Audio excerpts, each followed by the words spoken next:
जिस तरीके से उनका एक्सपल्शन हुआ है वो नेचुरल कोर्स ऑफ जस्टिस जो होता है उसके खिलाफ गया है कि जो उन पे आरोप लगा रहा है उनको आरोप सिद्ध करने की जरूरत पड़ती है। एनी कोर्ट ऑफ लॉ में आपको आरोप सिद्ध करने की जरूरत पड़ती है, तब किसी को आप गिल्टी करार कर सकते हैं।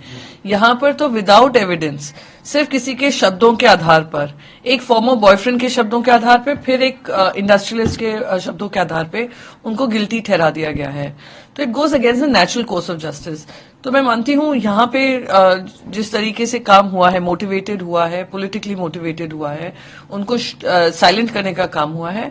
और ये तो सत्ता पक्ष का काम ही रहा है।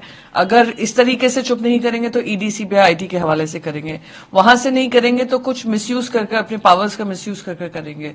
तो विपक्ष को की आवाज दबाने का जो काम हुआ है दुर्भाग्यपूर्ण है।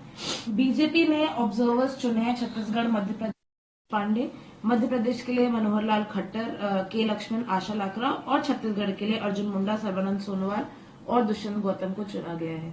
3 तारीख को रिजल्ट्स आए थे। 3 तारीख से इनको स्पष्ट बहुमत मिला हुआ है। आज हम 9 तारीख में 6 दिन हो गए हैं और आप ऑब्जर्वर खेल रहे हैं। आपको ये सारा काम इलेक्शन से पहले जो होना था, निर्णय ले लेना था। भले ही मुख्यमंत्री का चेहरा आप ना बताते, घोषित ना करते, पर ये सारी प्रक्रिया हो जानी चाहिए थी। राजस्थान का जो सेंसिटिव माहौल है लॉ एंड ऑर्डर को लेकर, छत्तीसगढ़ हो या अभी मध्य प्रदेश हो, वहां पे म्यूजिकल चेयर्स चल रहा है, सब अपनी अपनी बात कर रहे हैं।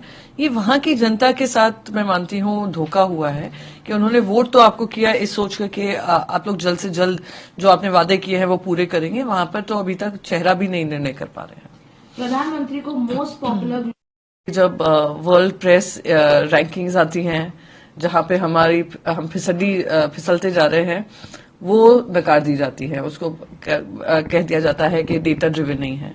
वर्ल्ड हंगर इंडेक्स आती है तो मैडम स्मृति ईरानी कह देती हैं कि ये फोन पे पूछते हैं और कोई अगर किसी ने लंच स्किप किया होगा, ब्रेकफास्ट स्किप किया होगा, तो अपने आप को कह देते हैं हाँ भूखे हैं, इसलिए उनको वर्ल्ड हंगर इंडेक्स बना देते हैं। डेमोक्रेसी रैंकिंग्स आती हैं तो उसको कह देते हैं कि सब बकवास है, वेस्टर्न आइडिया ऑफ डेमोक्रेसी है, हमारे अजब सी डेमोक्रेसी है, मदर ऑफ डेमोक्रेसी की। और अब यही इंटरनेशनल रैंकिंग्स आ रही हैं, इसी का वाह भाई वाह लूटते हुए सारे बिलबोर्ड्स पूरे देश भर में लगेंगे कि कितने फेमस हमारे प्रधानमंत्री हैं, कितने पॉपुलर हमारे प्रधानमंत्री हैं। तो ये तय हो जाए कि या तो इंटरनेशनल रैंकिंग्स जो आती हैं सब बकवास है, या ये तय हो जाए कि जो भी आती है, जैसे हमारे प्रधानमंत्री जी की रैंकिंग्स, पॉपुलैरिटी रैंकिंग्स हैं, वो अगर सही हैं तो बाकी सारी क्यों गलत है।